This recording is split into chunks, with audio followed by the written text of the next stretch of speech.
So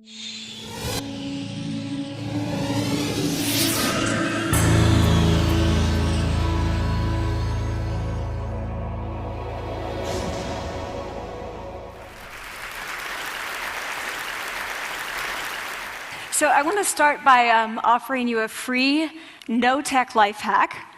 And all it requires of you is this, that you change your posture for 2 minutes.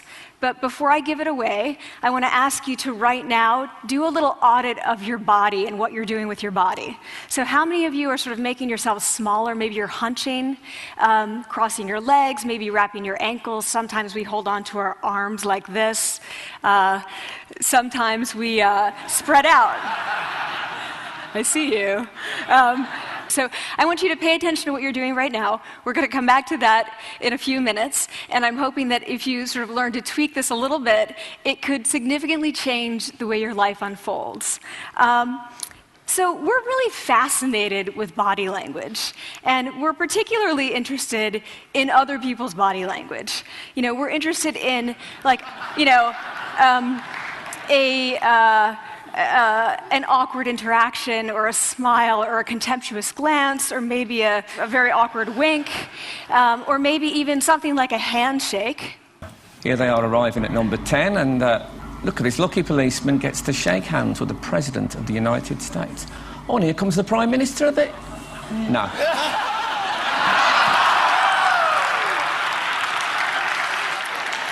So a handshake, or the lack of a handshake, can have us talking for weeks and weeks and weeks, even the BBC and the New York Times.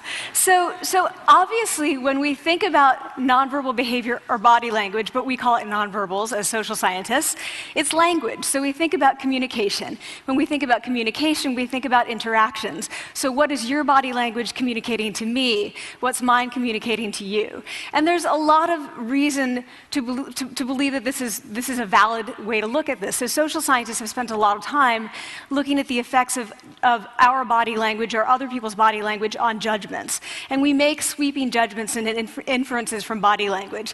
And those judgments can predict really meaningful life outcomes, like who we hire or promote, who we ask out on a date. For example, Nalini Ambady, a researcher at Tufts University, shows that when people watch 30-second soundless clips of real physician-patient interactions, their judgments of the physician's niceness predict whether or not that physician will be sued.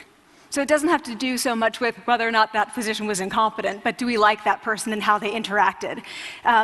Even more dramatic, Alex Todorov at Princeton has shown us that judgments of political candidates' faces in just 1 second predict 70% of US Senate and gubernatorial race outcomes. And even, let's go digital, emoticons used well in online negotiations can lead you to claim more value from that negotiation. If you use them poorly, bad idea, right? So when we think of nonverbals, we think of how we judge others, how they judge us, and what the outcomes are. We tend to forget, though, the other audience that's influenced by our nonverbals, and that's ourselves. We are also influenced by our nonverbals, our thoughts and our feelings and our physiology. So what nonverbals am I talking about? I'm a social psychologist, I study prejudice, and I teach at a competitive business school. So it was inevitable that I would become interested in power dynamics. I became especially interested in nonverbal expressions of power and dominance. And what are nonverbal expressions of power and dominance? Well, this is what they are. So in the animal kingdom, they are about expanding. So you make yourself big, you stretch out, you take up space, you're basically opening up. It's about opening up. And this is true across the animal kingdom. It's not just limited to primates, and humans do the same thing. So they do this both when they have power sort of chronically, and also when they're feeling powerful in the moment. And this one is especially interesting because it really shows us how universal and old these expressions of power are. This expression, which is known as pride, Jessica Tracy has studied, she shows that people who are born with sight and people who are congenitally blind do this when they win at a physical competition. So when they cross the finish line and they've won, it doesn't matter if they've never seen anyone do it, they do this. So the arms up in the V, the chin is slightly lifted. What do we do when we feel powerless? We do exactly the opposite. We close up, we wrap ourselves up, we make ourselves small. We don't want to bump into the person next to us. So again, both animals and humans do the same thing. And this is what happens when you put together high and low power. So what we tend to do when it comes to power is that we complement the other's nonverbals. So if someone's being really powerful with us, we tend to make ourselves smaller. We don't mirror them, we do the opposite of them. So I'm watching this behavior in the classroom, and what do I notice? I notice that MBA students really exhibit the full range of power nonverbals. So you have people who are like caricatures of alphas, like really coming into the room. They get right into the middle of the room before class even starts, like they really want to occupy space. When they sit down, they're sort of spread out. They raise their hands like this. You have other people who are virtually collapsing when they come in. As soon as they come in, you see it. You see it on their faces and their bodies, and they sit in their chair and they make themselves tiny, and they go like this when they raise their hand. I noticed a couple things about this. One, you're not going to be surprised. It seems to be related to gender. So women are much more likely to do this kind of thing than men. Women feel chronically less powerful than men, so this is not surprising. But the other thing I noticed is that it also seemed to be related to the extent to which the students were participating and how well they were participating. And this is really important in the MBA classroom because participation counts for half the grade. So business schools have been struggling with this gender grade gap. You get these equally qualified women and men coming in, and then you get these differences in grades, and it seems to be partly attributable to participation. So I started to wonder, okay, so you have these people coming in like this, and they're participating. Is it possible that we could get people to fake it, and would it lead them to participate more? So my main collaborator, Dana Carney, who's at Berkeley, and I really wanted to know, can you fake it till you make it? Like, can you do this just for a little while and actually experience a behavioral outcome that makes you seem more powerful? So we know that our nonverbals govern how other people think and feel about us. There's a lot of evidence, but our question really was, do our nonverbals govern how we think and feel about ourselves? There's some evidence that they do. So, for example, when we smile when we feel happy, but also when we're forced to smile by holding a pen in our teeth like this, it makes us feel happy. So it goes both ways.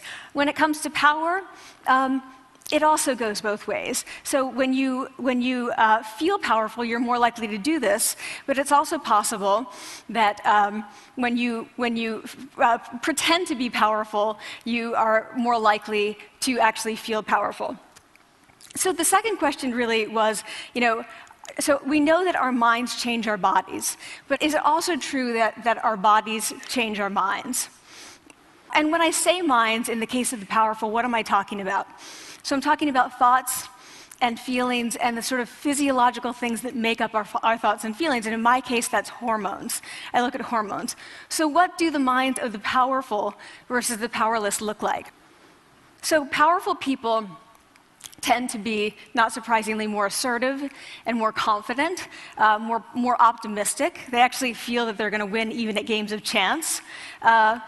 They also tend to be able to think more abstractly. So there are a lot of differences. They take more risks. There are a lot of differences between powerful and powerless people. Physiologically, there also are differences on two key hormones, testosterone, which is the dominance hormone, and cortisol, which is the stress hormone. So what we find is that high-power alpha males in primate hierarchies have high testosterone and low cortisol. And powerful and effective leaders also have high testosterone and low cortisol. So what does that mean? When you think about power, people tended to think only about testosterone because that was about dominance. But really, power is also about how you react to stress. So do you want the high-power leader that's dominant, high on testosterone, but really stress reactive? Probably not, right? You want the person who's powerful and assertive and dominant, but not very stress reactive, the person who's laid back. So we know that in primate hierarchies, if an alpha needs to take over, if an individual needs to take over an alpha role sort of suddenly, within a few days, that individual's testosterone has gone up significantly and his cortisol has dropped significantly. So we have this evidence, both that the body can shape the mind, at least at the facial level, and also that role changes can shape the mind. So what happens, okay, you take a role change, what happens if you do that at a really minimal level, like this tiny manipulation, this tiny intervention? For 2 minutes you say, I want you to stand like this, and it's going to make you feel more powerful. So this is what we did. We decided to bring people into the lab and run a little experiment. And these people adopted for 2 minutes either high power poses or low power poses. And I'm just going to show you 5 of the poses, although they took on only 2. So here's one, a couple more. This one has been dubbed the Wonder Woman by the media. Here are a couple more. So you can be standing or you can be sitting. And here are the low power poses. So you're folding up, you're making yourself small. This one is very low power. When you're touching your neck, you're really kind of protecting yourself. So this is what happens. They come in, they spit into a vial. We, for 2 minutes, say, you need to do this or this. They don't look at pictures of the poses. We don't want to prime them with the concept of power. We want them to be feeling power, right? So 2 minutes they do this. We then ask them, how powerful do you feel on a series of items? And then we give them an opportunity to gamble. And then we take another saliva sample. That's it. That's the whole experiment. So this is what we find. Risk tolerance, which is the gambling. What we find is that when you're in the high power pose condition, 86% of you will gamble. When you're in the low power pose condition, only 60%. And that's a pretty whopping significant difference. Here's what we find on testosterone. From their baseline when they come in, high power people experience about a 20% increase, and low power people experience about a 10% decrease. So again, 2 minutes and you get these changes. Here's what you get on cortisol. High power people experience about a 25% decrease, and the low power people experience about a 15% increase. So 2 minutes lead to these hormonal changes that configure your brain to basically be either assertive, confident, and comfortable, or really stress reactive, and feeling sort of shut down. And we've all had that feeling, right? So it seems that our nonverbals do govern how we think and feel about ourselves. So it's not just others, but it's also ourselves. Also, our bodies change our minds. But the next question, of course, is, can power posing for a few minutes really change your life in meaningful ways? So this is in the lab, it's this little task, it's just a couple of minutes. Where can you actually apply this, which we cared about, of course. And so we think it's really what matters, where you want to use this is evaluative situations, like social threat situations. Where are you being evaluated? Either by your friends, like for teenagers, it's at the lunchroom table. It could be, for some people, it's speaking at a school board meeting. It might be giving a pitch, or giving a talk like this, or doing a job interview. We decided that the one that most people could relate to, because most people had been through, was the job interview. So we published these findings, and the media are all over it, and they say, okay, so this is what you do when you go in for the job interview, right? So we were, of course, horrified, and said, oh my God, no, that's not what we meant at all, for numerous reasons. No, don't do that. Again, this is not about you talking to other people, it's you talking to yourself. What do you do before you go into a job interview? You do this. Right? You're sitting down, you're looking at your iPhone or your Android, not trying to leave anyone out. You're looking at your notes, you're hunching up, making yourself small, when really what you should be doing maybe is this, like in the bathroom, right? Do that, find 2 minutes. So that's what we want to test, okay? So we bring people into a lab, and they do either high or low power poses again. They go through a very stressful job interview. It's 5 minutes long. They are being recorded, they're being judged also, and the judges are trained to give no nonverbal feedback. So they look like this. Like, imagine this is the person interviewing you. So for 5 minutes, nothing. And this is worse than being heckled. People hate this. It's what Marianne LaFrance calls standing in social quicksand. So this really spikes your cortisol. So this is the job interview we put them through, because we really wanted to see what happened. We then have these coders look at these tapes, 4 of them. They're blind to the hypothesis, they're blind to the conditions. They have no idea who's been posing in what pose.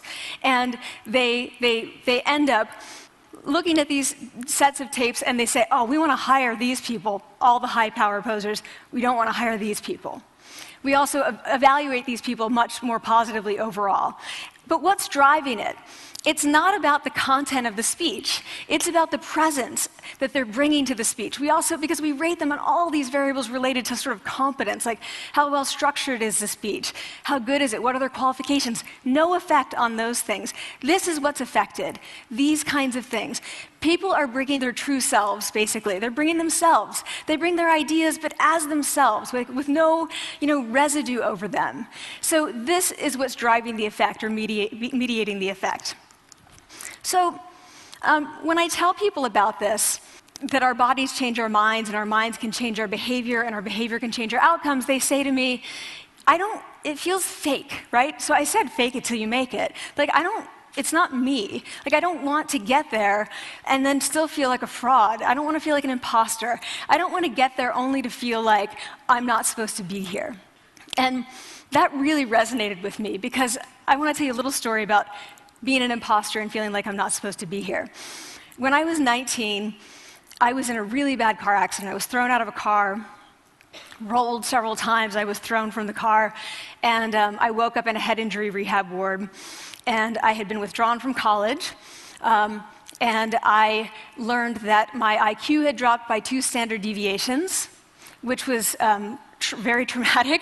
I knew my IQ because I had identified with being smart, and I had been called gifted as a child. So I'm taken out of college. I keep trying to go back. They say, you're not going to finish college. Like, just, there are other things for you to do, but that's not going to work out for you. So I really struggled with this. And I have to say, having your identity taken from you, your core identity, and for me it was being smart, having that taken from you, there's nothing that leaves you feeling more powerless than that. So I felt entirely powerless. I worked and worked and worked, and I got lucky and worked and got lucky and worked. Eventually I graduated from college. It took me 4 years longer than my peers. And I convinced someone, my angel advisor, Susan Fisk, to take me on. And so I ended up at Princeton, and I was like, I am not supposed to be here. I am an imposter. And the night before my first year talk, and the first year talk at Princeton is a 20-minute talk to 20 people. That's it. I was so afraid of being found out the next day that I called her and said, I'm quitting. She was like, you are not quitting, because I took a gamble on you and you're staying. You're going to stay, and this is what you're going to do. You're going to fake it. You're going to do every talk that you ever get asked to do. You're just going to do it and do it and do it, even if you're terrified and just paralyzed and having an out-of-body experience, until you have this moment where you say, oh my gosh, I'm doing it. Like, I have become this. I am actually doing this. So that's what I did. 5 years in grad school. A few years, I'm at Northwestern. I moved to Harvard. I'm at Harvard. I'm not really thinking about it anymore, but for a long time I had been thinking, not supposed to be here, not supposed to be here. So at the end of my first year at Harvard, a student who had not talked in class the entire semester, who I had said, look, you gotta participate or else you're gonna fail, came into my office. I really didn't know her at all. And she came in totally defeated, and she said, I'm not supposed to be here.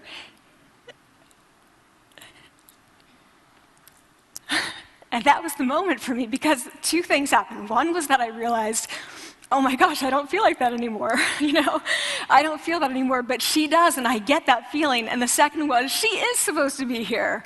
Like, she can fake it, she can become it. So he's like, yes, you are. You are supposed to be here, and tomorrow you're going to fake it, you're going to make yourself powerful, and, you're going to...